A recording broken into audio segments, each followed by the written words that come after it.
All right, welcome to Hoops Tonight, presented by FanDuel here at The Volume. Happy Thursday, everybody. We've almost made it to the end of the week, and we are live on AMP. For those of you guys who are watching on YouTube or on the podcast feeds, don't forget that AMP is the very first place that you guys can get these breakdowns. Today, we're just going to keep it really simple. We were going to do our power rankings today, but we're going to bump that to Friday. So keep an eye on the feeds tomorrow for our power rankings.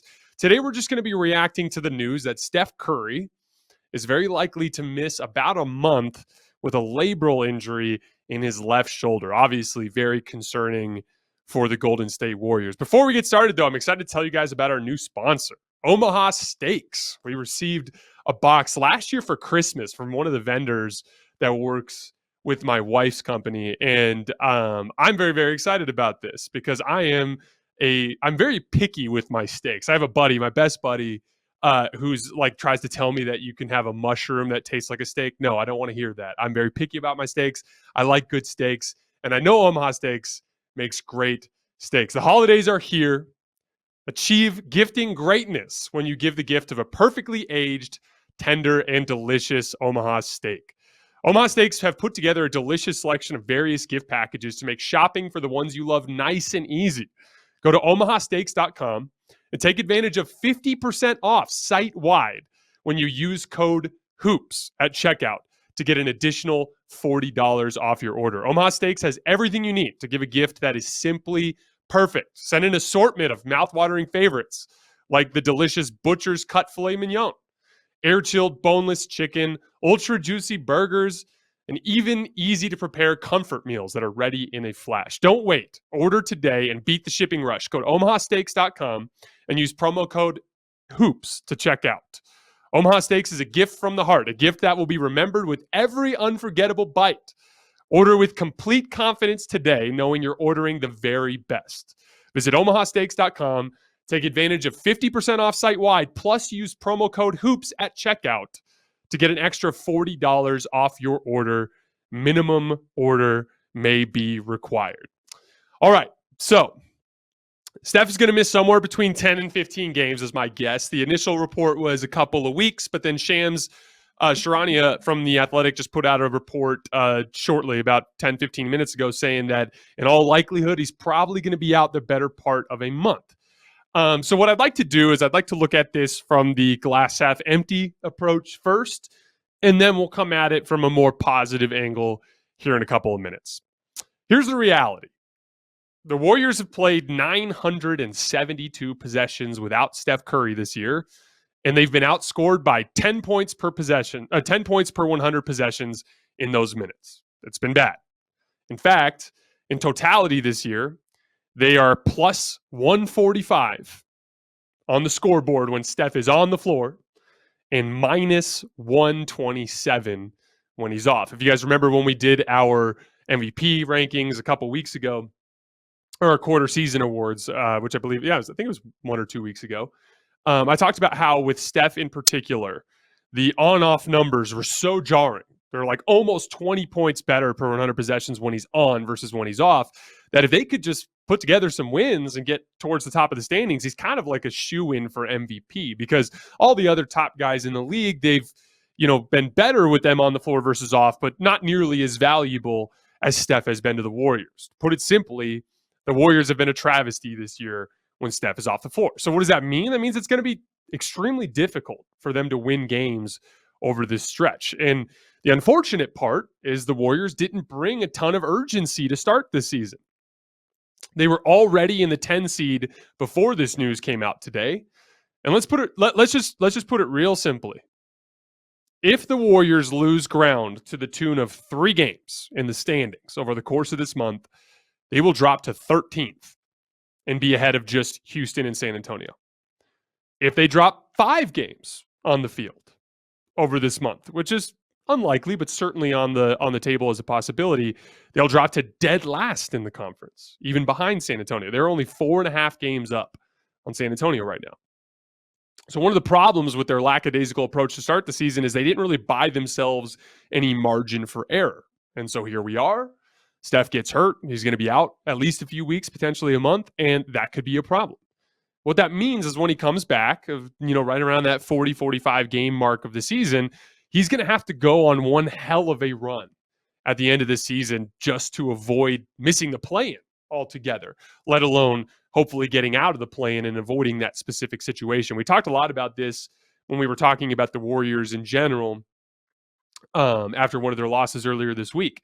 It's just a lot to ask a team that has a severe depth problem to go from, potentially having home court advantage and an easier first round matchup, a chance to kind of gain momentum the way they did last year, where Steph was out of the lineup and they got to play the Nuggets with just Jokic and Steph was coming off the bench. They bought themselves enough margin for error that they were able to weather that because they started the year. What did they start? 15-1 or something like that to start the season last year, or 14-1.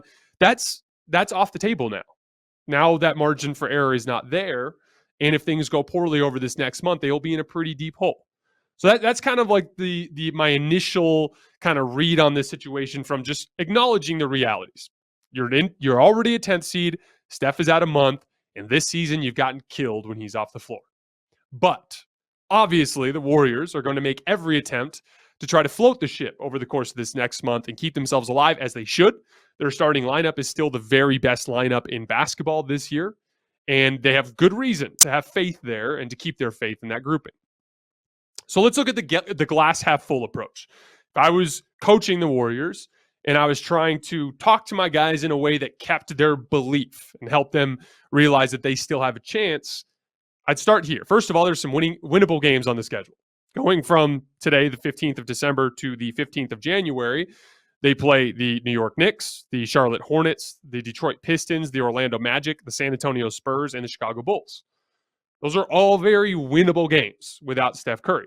If you win, let's say you win 4 out of those 6, that can go a long way towards mitigating some of the damage. Because again, if you're gaining ground on the field, these other teams that are in the bottom half of the conference, when we're talking about the Lakers, when we're talking about the Minnesota Timberwolves and some of these other teams that have been struggling, they're likely going to drop about half their games over this stretch as well. So if you can win 4 or 5 of these games, that could be enough to keep you in a situation where this damage is very little at that point. But the problem is, as we saw against Indiana last night, when Steph goes out, it's not a guarantee that they'll win, even against a team that is not overly talented. So they need to find some lineup groupings that work well without Steph. So first of all, we don't really know how the starters will look. This year, the starters without Steph, so if you just put in Jordan Poole for Steph Curry, for instance, which is likely what their starting lineup will be, they've only played 1 possession this year. So we don't really know what that grouping is going to look like this year. But there are some lineups that have played well without Steph this year in decent volume. For instance, the most used non-Steph lineup this year, according to Cleaning the Glass, is Jordan Poole with Dante DiVincenzo, Andrew Wiggins, Anthony Lamb, and Draymond Green. That grouping has played 59 possessions, and they have a +7 net rating, which is +7 per 100 possessions. That's pretty damn good.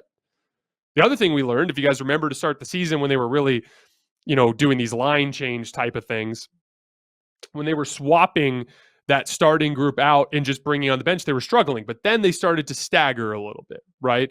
And when they started to stagger, what did we learn? We learned that when they kept Draymond Green alongside Jordan Poole, not only did it raise their defensive floor high enough to give them a chance to hang in those minutes, but it also kind of reined in some of Jordan Poole's recklessness and some of his decision-making, just having a veteran on the floor that's a good decision maker that just kind of reins him in a little bit.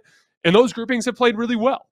When Jordan Poole and Draymond Green are on the floor this year without Steph Curry, they are +7 points per 100 possessions in a decent sample size, 228 possessions. That's really good. So there is enough there to kind of just pile together some lineups that can work. And again, it's not about going undefeated over this stretch or going 10-5. You all know that that's not realistic. Hell, that's barely been realistic with the team being healthy. But there is a pathway towards just manufacturing some wins. You got to beat the Hornets. You got to beat the Pistons. You got to beat the Magic. You got to beat the Spurs. And if you're going to win those games, you've got to find some groupings that work. Now, if we look at what Steph brings to the Warriors, obviously Steph has turned himself into a positive defensive player at this phase in his career, but that's not really where it's going to be in effect. The biggest effect is offensive creation. I think Steph Curry is the best offensive player potentially of all time when you really factor in what he does on the ball and what he does off the ball to create high quality shots for his teammates. The only reason he's not the GOAT is he doesn't impact games defensively the way that Michael Jordan did or LeBron James did or Kobe Bryant did, right? But he offensively is every bit as good as those guys are, if not even better. And so that's the part that you've got to find a place to replace. So what that means is Jordan Poole and Klay Thompson are going to have to step up and play really high-level basketball. The other guy I'd really look at here is Andrew Wiggins. Andrew Wiggins went from what he was in Minnesota, which was a primary shot creator, into basically a 3-and-D guy, right, for the Golden State Warriors.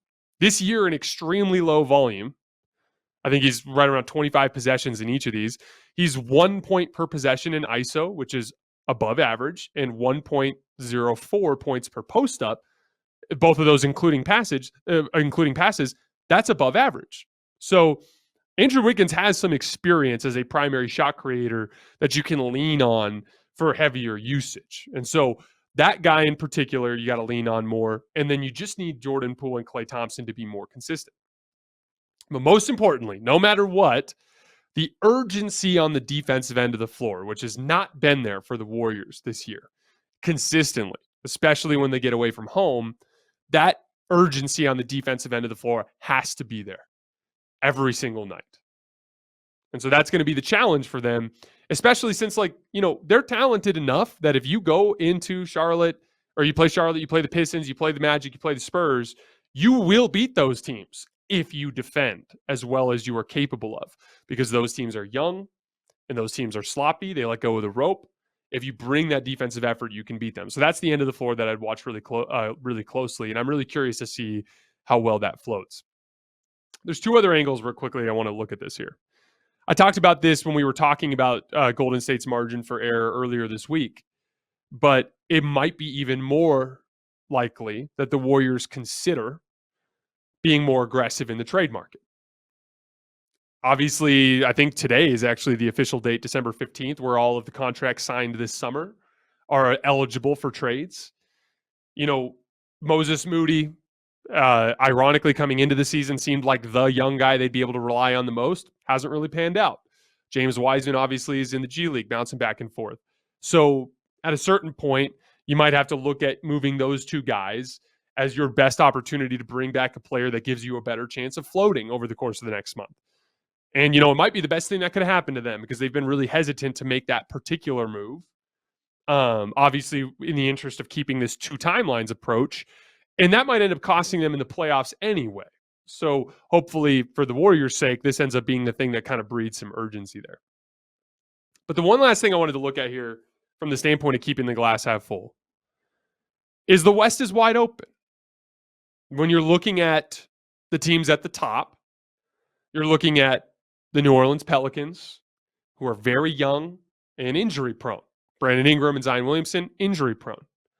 And generally speaking, in NBA history, you don't see young teams like that end up going on long playoff runs. They just don't understand how to win in that chess match environment for 2 months.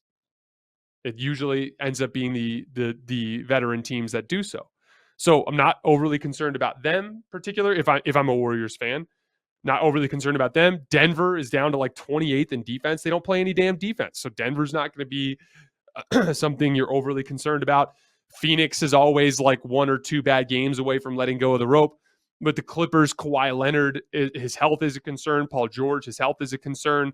They're starting to look a little old and slow on the wing, although they've been playing better basketball as of late. There is no world-beating team in the Western Conference. This is what is driving most of the Lakers' optimism this year, is the fact that you just don't have to be that good necessarily to win this conference. So it's not ideal. You obviously don't want to have to play in a play-in game or go on the road in the first round to a top seed to then have to play one of the middle seeds in the conference to then have to play a top seed before you inevitably have to play the Bucks or the Celtics coming out of the East. But if there was 1 year to do it, it would be this year. So it's unfortunate this kind of thing happens. But at the end of the day, the Warriors have 2 choices. You can, punt, which they're obviously not going to do, or you can try to find some lineup groupings that work expect Jordan Poole and Klay Thompson to play better, lean a little bit more on Andrew Wiggins, and defend. Defend. Give yourself a chance. This is kind of fortunate in the stance that it happened during a stretch of their schedule where they've got some winnable games.